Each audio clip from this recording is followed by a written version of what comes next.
Bueno, hola a todos. Seguimos con estos resúmenes rápidos de la Constitución. Vamos a ver ahora título tercero. Vamos a ver en este solamente el capítulo primero, porque va a ser el título bastante extenso, si no sería demasiado largo para ser un resumen rápido. Entonces este título lo dividimos en capítulos. El título tercero nos habla de las Cortes Generales, así en su conjunto, y el capítulo primero nos habla específicamente de las cámaras. Vale, aquí es cierto que tenemos algunos de los artículos más preguntables, no solo del título, sino quizá incluso de toda la Constitución. Primero, 66 nos da unas líneas generales, así muy básicas, sobre las Cortes Generales. Primero, que son donde se representa el pueblo español. Luego, lo más básico, que están formadas por el Congreso y Senado, o sea, sistema bicameral que tenemos en nuestro país. Un poco líneas generales lo que hacen: potestad legislativa, aprobación de los presupuestos, de sus presupuestos, controlar la acción del gobierno y otras competencias que le atribuye la Constitución y le da ese carácter de inviolables. Bueno, este sí más. Luego, el 67 tiene una de las preguntas clásicas, quizá no tanto una de las preguntas, sino uno de los conceptos que meten como opción incorrecta de forma recurrente. Porque primero nos hablan de las incompatibilidades, que es que no puede ser de las dos cámaras simultáneamente, o sea, no puede ser del Congreso y del Senado, nadie puede ser miembro de las dos cámaras simultáneamente, pero luego quizá la segunda incompatibilidad es la más particular, en la que tenemos que afinar más, que es la que habla de incompatibilidades entre comunidades autónomas y Cortes Generales. Y nos dicen, ojo, no se puede acumular el acta de una asamblea de comunidad autónoma con la de diputado del Congreso. Ojo, que es esa la incompatibilidad. No puedes ir con un Parlamento autonómico y con el Congreso de los Diputados. No hay referencia al Senado y por lo tanto sí que podría ser parlamentario autonómico y miembro del Senado. Ojo con esa, que es con la que a lo mejor podrían jugar para hacernos una pregunta complicadilla. No puedes acumular acta de parlamentario autonómico, de asamblea de comunidad autónoma, con la de ser diputado al Congreso, pero no hay referencia al Senado. Insisto, importante. Pero luego os decía que aquí tenemos uno de los conceptos que con más frecuencia meten como opción incorrecta, es lo que tenemos en el 67.2, que nos dicen que los miembros de las Cortes no están ligados por mandato imperativo. ¿Vale? No están ligados por mandato imperativo. Y aquí con esto hacen una de las jugadas que es, por otra parte, muy habitual a la hora de meter opciones incorrectas en las preguntas test, que es lo de poner y quitar noes. ¿Vale? Esto insisto yo mucho siempre, es de mis clásicos consejos, hay que fijarse muy bien en todo y sobre todo en los noes, que no hayan colocado uno que no debería de estar o que no hayan omitido uno que resulte fundamental. Entonces lo de poner y quitar noes es jugada súper habitual. ¿Y aquí qué hacen? Pues te meten como opción incorrecta, insisto, de forma recurrente: los miembros de las Cortes Generales estarán ligados por mandato imperativo. O sea, te hacen un copia y pega del punto segundo, quitan el no. Es la clásica opción que, si no la lees bien, si no te fijas bien, pues es fácil que caigas. Por lo tanto, cualquier referencia que veáis a algo de mandato imperativo, en opciones de las preguntas que tengáis en el examen, cercioraros muy bien de que esté presente el no. Si lo han omitido, es que lo han convertido en opción incorrecta. Vale, interesante eso, sin duda lo más del 67. Y luego 68 y 69, súper importantes, son estos dos de los artículos prioritarios, porque nos dan las características básicas del Congreso en el 68 y del Senado en el 69. Casi todo importante en ambos artículos. Primero, Congreso. No nos dice la Constitución el número exacto de miembros, nos da una horquilla, entre 300 y 400. La determinación del número concreto se deja a otra ley diferente, que es la LOLEG. En la Constitución solamente da una horquilla, entre 300 y 400. Importante eso. Y luego, ¿cómo es el sufragio? Las 5 características que se le atribuyen, también importante. Universal, igual, libre, directo y secreto. 5 características que conviene manejar. ¿Que la circunscripción es la provincia? Un básico. Pregunta muy fácil, pero súper habitual. También gusta mucho preguntar por Ceuta y por Melilla. Ceuta y Melilla, cada una un diputado. También interesante. Y no nos concretan los restantes. De las restantes circunscripciones no nos dicen nada. Nos remiten a la ley. Mínimo inicial y los restantes por la población. Solo nos dicen el número exacto de Ceuta y Melilla, uno cada una. Hay representación proporcional, duración de la legislatura 4 años, vale, muy bien. Y punto sexto, tenemos varios numeritos que también son muy preguntables. ¿Cuándo son las elecciones y cuándo es la sesión constitutiva?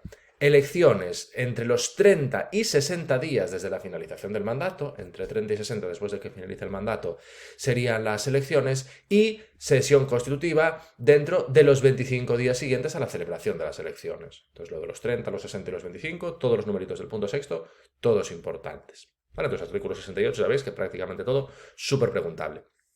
Y lo mismo ocurre con el 69, que es el del Senado, es la Cámara de Representación Territorial. Yo creo que eso quizás hasta de cultura general lo podamos saber. Fijaros que aquí sí que nos concretan mucho más el número de miembros que van a ir por cada cauce, porque nos dicen provincias, 4 senadores. Nos lo dicen específicamente.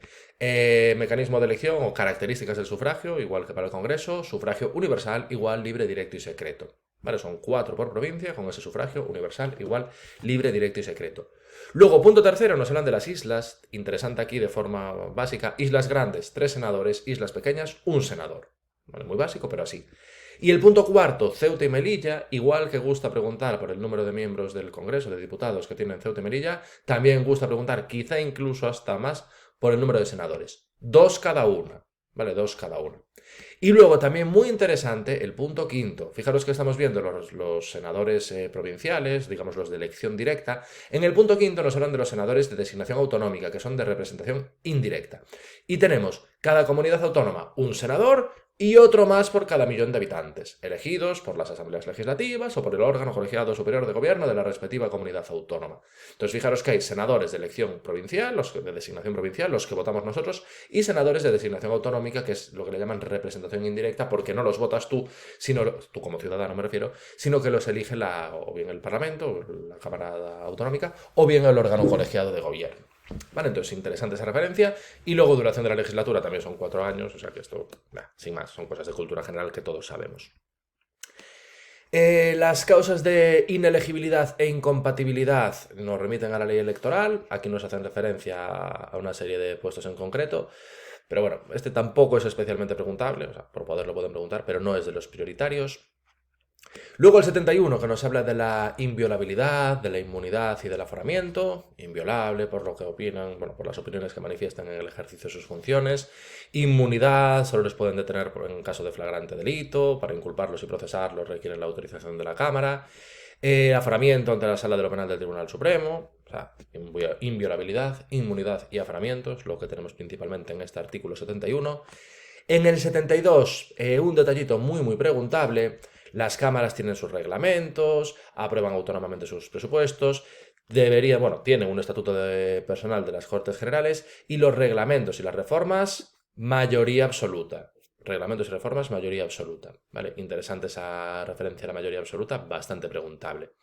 ¿Vale? Tienen presidentes, tienen mesas, las sesiones conjuntas las preside el presidente del Congreso y tienen o deberían de tener un reglamento de las Cortes Generales también aprobado por mayoría absoluta. ¿Vale? Fijaros que mayoría absoluta tanto para los reglamentos de las cámaras de forma individual como para ese supuesto reglamento de las Cortes Generales para las reuniones conjuntas. Vale, los presidentes son, digamos, los jefes allí y ejercen las facultades de policía en el interior de la Cámara.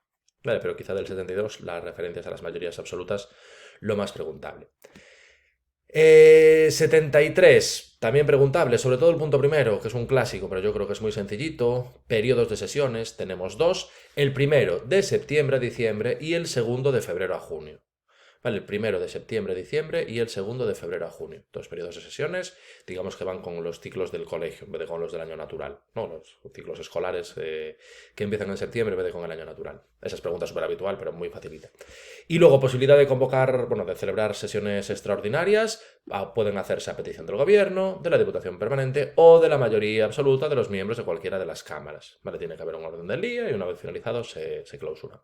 Pero bueno, quizá más interesante el punto primero, esa referencia, aunque pregunta fácil, muy habitual, a los periodos de sesiones. Luego el 74, cuando hay sesiones conjuntas, un poquitito y cuando se inician los procedimientos en el Congreso, cuando se inician en el Senado, tampoco especialmente importante. 75, sobre el funcionamiento, pueden funcionar en pleno y en comisiones, puede haber comisiones legislativas permanentes, obviamente con carácter legislativo, de ahí que se llamen legislativas, y luego también a lo mejor interesantes las restricciones que pueda haber a esas comisiones legislativas permanentes, porque nos dicen que se exceptúa reforma constitucional, cuestiones internacionales, leyes orgánicas y de bases y presupuestos generales del Estado. O sea, la comisión legislativa permanente sería para delegar en ellas la aprobación de proyectos o proposiciones de ley y tenemos esas restricciones del punto tercero. Eso es un poco sobre el funcionamiento y esas referencias a las comisiones legislativas permanentes. Perdón, y el 76 es el que nos habla de las comisiones de investigación. ¿Vale? Puede haber comisiones de investigación, pero ojo, tienen un carácter simbólico, no producen efectos jurídicos, porque las conclusiones no son vinculantes para los tribunales y no afectan tampoco las resoluciones judiciales. ¿Vale? Que luego a partir de ahí se podrán iniciar acciones a través de fiscalía, ¿vale? Pero las conclusiones que adopten las comisiones de investigación son de carácter marcadamente político porque no vinculan a los tribunales ni afectan a las resoluciones judiciales. 77, posibilidad de hacer peticiones individuales, colectivas, siempre por escrito, se prohíbe la manifestación directa, ¿vale? Y luego el 78, también bastante preguntable, muy preguntable me atrevería a decir, y ojo que esta da para consejo, o sea, no solo importante, sino que da para consejo. Diputación permanente. Cada cámara, una diputación permanente, y compuesta por un mínimo de 21 miembros. ¿Vale? Representan a los grupos en proporción a su importancia numérica. Mínimo de 21 miembros. No 21 miembros. Mínimo de 21 miembros. Podrá ser más, pero nunca menos. Y esto me da pie a reiterar el clásico consejo. Todo lo que sean numeritos en cualquier norma, siempre son cosas que les encantan a los tribunales, por supuesto que sí, pero es que además de los números, también muy importante la información de alrededor de los mismos. Aquí si te quedas con que la Diputación Permanente lo asocias con el número 21, vale, la pregunta fácil la vas a acertar, pero ante la pregunta difícil que te digan, la Diputación Permanente tendrá 21 miembros, o tendrá un mínimo de 21 miembros, o tendrá un máximo de 21 miembros, te pueden poner 3 opciones diferentes con el mismo número. Y ahí si no te has fijado en la información de alrededor, del número me refiero, es mucho más fácil que la falles. ¿Vale? Entonces, consejo importante, y lo dicho, para la Diputación Permanente, un mínimo de 21 miembros. Vale, la Diputación Permanente la preside el presidente de la Cámara respectiva y básicamente lo que hace es asumir las facultades de las cámaras cuando éstas estén disueltas, haya expirado el mandato o por lo que sea no estén reunidas. Vale, entonces interesante sobre todo el punto primero y tener unas nociones generales sobre lo que son estas diputaciones permanentes. El 79, quórum y, digamos, mayoría para adopción de acuerdos. Para adoptar acuerdos tienen que estar reunidas reglamentariamente. Asistencia de la mayoría de los miembros. Y luego régimen de mayoría para la adopción de acuerdos. Ojo, como norma general, mayoría simple. O sea, para ser aprobados los acuerdos, como norma general, tienen que votar favorablemente la mayoría de los miembros presentes, que es lo que sería mayoría simple. Pero ojo, sin perjuicio de las mayorías especiales que se establezcan, también en la Constitución o bien en otras normas diferentes. Entonces, en principio, el quórum es que estén la mayoría de los miembros, bueno, tiene que haber una reunión reglamentaria y asistencia de la mayoría de los miembros, y luego la regla general respecto a la mayoría para la adopción de los acuerdos sería mayoría simple, pero obviamente se abre la puerta a que haya otras exigencias, mayoría absoluta o mayoría de 2/3 o de 3/5, para aquellos supuestos en los que venga así específicamente recogido, tanto en la Constitución como en cualquier otra norma. Entonces, interesantes esos matices. Y luego el 80, y ya con esto cerramos, sesiones plenarias pues van a ser públicas, salvo que se adopte un acuerdo en contrario en cada una de las cámaras, que se adoptará por mayoría absoluta o que así venga establecido en el reglamento. Entonces, en principio las sesiones son públicas y yo creo que eso es algo que por cultura general, por ver el telediario, lo sabemos porque raro es el día que no nos ponen alguna imagen, algún sketch, iba a decir como si fueran cómicos, y a veces lo parecen, algún sketch de lo que pasa sobre todo en el Congreso. Vale, así que nada, así este capítulo primero del título tercero, resumen rápido visto, vamos con el siguiente.